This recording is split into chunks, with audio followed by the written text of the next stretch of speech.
Hello everyone, I am Sajid and welcome back to my channel SciTech. In today's video, I'll try to talk about my initial impressions and my thoughts about the Realme 8 Pro device. As you can see friends, so just yesterday the phone got launched and a lot of users they did ask me how is your impressions on this Realme 8 Pro device, and I thought of making a video separately on this phone alone. So make sure to watch till end of the video to get to know all this my thoughts about this phone. So in this video, I'll try to cover all the things like processor, display, camera, battery, build quality, connectivity and the price.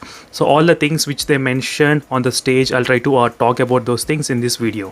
So make sure to watch till end of the video friends, to get to know all the interesting facts, and make sure to subscribe to my channel as well. In case if I buy the phone in the future, you will be able to know all the things about the device as well, about the Realme 8 Pro. And meanwhile, stay tuned to check the links in description for the playlist of the smartphone. So let's get started friends. First thing is that the Realme 8 Pro has got launched, and the phone, let's start with the processor. The processor of this Realme 8 Pro is a Snapdragon 720G processor, which is quite a old processor, as I would definitely say. The Snapdragon 720G is already found in other smartphones like Poco M2 Pro and other devices. So the Snapdragon 720G has got another benchmark test results of up to 2,50,000 and 45,000. So nowadays in this kind of competition where we are seeing the another benchmark scores going above 3 lakhs every time, so this is completely downgrade, I would definitely say, in terms of the performance in the Snapdragon 720G. So don't get me wrong, even the processor is good, but for high-end gaming users, definitely they will suffer a lot with the Snapdragon 720G. That is the main my thoughts friends about the Snapdragon 720G, because if they use the Dimensity 800U, that would be kind of okay, I would say, definitely, because the performance is quite good in the Dimensity 800U, which has 3 lakhs 20,000 and 30,000 benchmarks, but this one has got slightly less performance. That is the impressions about this processor. So next is the display. In terms of the display friends, the Realme 8 Pro has got the 60 Hz Super AMOLED display, 6.4 inches, 60 Hz. So even we are seeing the phones which are having the 120 Hz plus Super AMOLED panel in this kind of price range segment in the Redmi Note 10 Pro. So now they decided to launch 60 Hz display. So definitely friends, they could have done with the 120 Hz, but that's not the case. So that's another drawback, I would say, in terms of the display.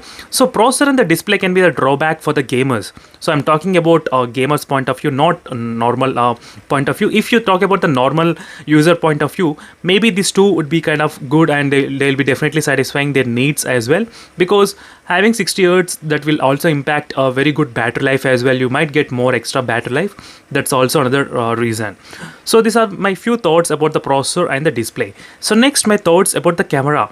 So camera is the only thing where Realme 8 Pro is completely about. So yes friends, the camera is only the one main thing where Realme 8 Pro is completely focused, not on any other factor. Only in the camera it got a significant improvement, 108 megapixel, which is a Samsung HM2 sensor, which is already present in the Mi 10i smartphone. So the Mi 10i also has the same kind of HM2 sensor of the Samsung sensor, same kind of sensor. So both phones are having the same sensor, but Mi 10i is priced quite high. So this is a sensor which is present in the Realme 8 Pro device, Samsung HM2 sensor, as you can see, 9-in-1 binding. And where is the Mi 10i? If you just Google it, Mi 10i camera sensor, you will get the same results, as you can see, HM2 sensor with the same kind of 9-in-1 binding technology. So this is not the new technology where Realme is using.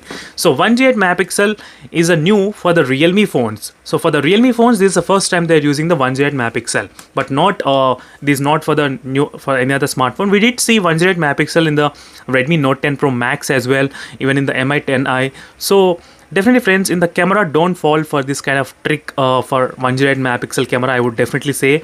Even though you're having 108 megapixel camera, you cannot record 8K footage or 4K 60 FPS. So because of the limitation from the processor. So processor is what holding it back of this 108 megapixel full capabilities. It has got very much capabilities, the sensor, but the processor should be very good enough to support that kind of capabilities. So in terms of the camera, I got mixed feelings, and make sure to comment below what are your thoughts about that one as well. So next is the battery and the charging. So in terms of the battery and the charging, we did see the battery capacity of 4,500 mAh of capacity, so which is quite common nowadays, I would say. As a future proof option, we did expect 5,000 mAh of battery, but since we got the 50-watt fast charging, that's considerable okay, I would say. Because if they bought the 30-watt fast charging, they would have gone with the 5000 mAh of battery, but that's not the case. So 50-watt fast charging you are getting, and very good decent battery life also you'll be getting in this phone, because of the small screen, 6.4 inches and 60 Hz display, and well optimized processor for the battery life, battery efficient processor. So these are the few things which will give you the better battery life, in my opinion. I would definitely feel the things will change in this phone, in the Realme 8 Pro, in terms of the battery life. So next is a build quality. So this where the phone is also another strong point, which has got 176 grams only and 8.1 mm thickness. So 8.1 mm thickness is not so great, but 176 grams, it's kind of good. Another thing is that the screen size is also very less, 6.4 inches, 176 grams. That's another thing you need to know. So right now I do have the Mi 11 device, which has 6.8 inches screen size and 196 grams. So you can see, friends, in terms of the size, so even the thickness is slightly 8.1 mm thickness, as you can see. So these are the build quality details. And one more thing, there is no dual speakers. So in this 8 Pro, you will be getting only single bottom speaker. That's another disadvantage you can note down here. So in terms of the connectivity, there is no Wi-Fi 6, there is no 5G. The phone doesn't have any 5G, there is no Wi-Fi 6 as well.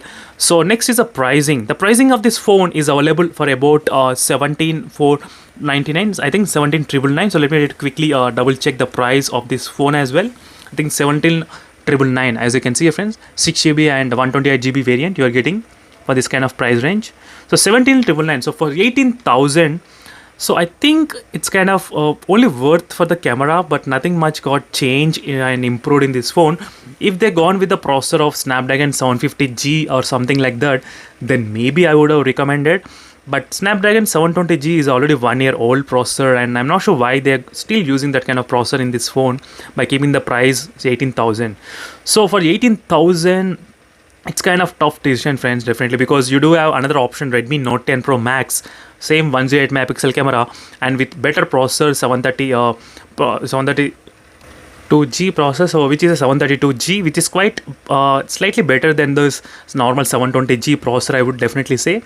So even the Redmi Note 10 Pro has got a 120Hz Super AMOLED panel. So Super AMOLED panel, 120Hz, and 732G, slightly better processor and slightly more battery life you'll be getting because of the battery capacity as well. So all those things might consider think again before buying this phone, but I'll try to do the another comparison as well between both the phones. So make sure to stay tuned for that video.